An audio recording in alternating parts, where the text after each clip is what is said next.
പ്രതിപക്ഷം സഭയിൽ കുത്തിയിരുന്ന് പ്രതിഷേധിച്ചപ്പോൾ ഇപ്പോൾ UDFിൻ്റെ ഭാഗമല്ലാത്ത KM മാണി തൻ്റെ സ്വപ്ന പദ്ധതിയായ കാരുണ്യ ലോട്ടറിക്ക് വേണ്ടിയുള്ള കുരിശ് യുദ്ധത്തിലായിരുന്നു. കേരള കോൺഗ്രസ് MLA മോൻസ് ജോസഫ് കാരുണ്യയ്ക്ക് വേണ്ടി സഭയിൽ സബ്മിഷനും അവതരിപ്പിച്ചു. കാരുണ്യ ലോട്ടറി എന്നാൽ മാണി സാറിൻ്റെ അരുമ സന്തതിയാണ്. ആ ചോര കുഞ്ഞിനെ കൊല്ലാക്കൊല ചെയ്താൽ സഹിക്കുമോ മാതൃഹൃദയം, അല്ല മാണി ഹൃദയം?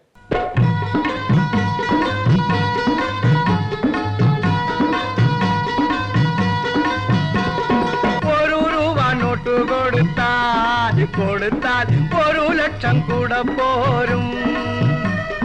ഭാരം താങ്ങി തളരുന്നവരെ ഭാഗ്യം നിങ്ങളെ തേടി നടപ്പു. വരുവിൽ നിങ്ങൾ വരുവിൽ, പായമില്ല, മന്ത്രമില്ല, ജാലവുമില്ല.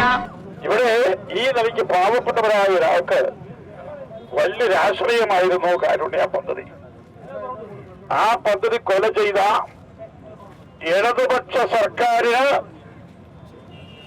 നമ്മുടെ സംസ്ഥാനത്തെ അമ്മമാർ അവർ മാപ്പ് നൽകില്ല, ജനങ്ങൾ മാപ്പ് നൽകില്ല. ബഹുമാനപ്പെട്ട മുൻ ധനകാര്യമന്ത്രി KM മാണി സാറ് ഇങ്ങനെ സത്യാഗ്രഹം ഇരിക്കേണ്ടി വന്നതിൽ എനിക്ക് ഖേദമുണ്ട്.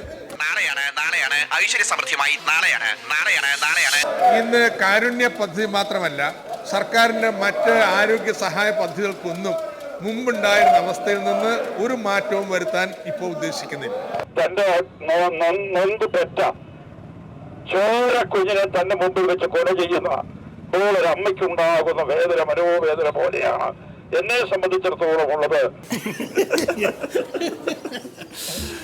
കാരുണ്യ പദ്ധതിയിൽ ഈ പറയുന്ന രീതിയിലുള്ളൊരു സ്തംഭനമില്ല, ഏതോ തെറ്റിദ്ധാരണയാണ്.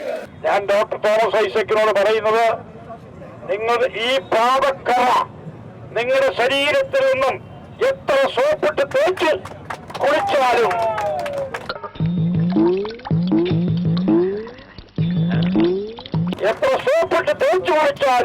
ഈ കറ മാറുകയില്ല ഐസക്കേ.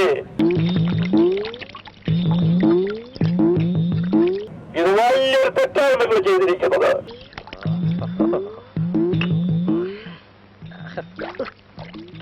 എത്ര സോപ്പിട്ട് തേച്ചു കുളിച്ചാലും ഈ കറ മാറുകയില്ല ഐസക്കേ.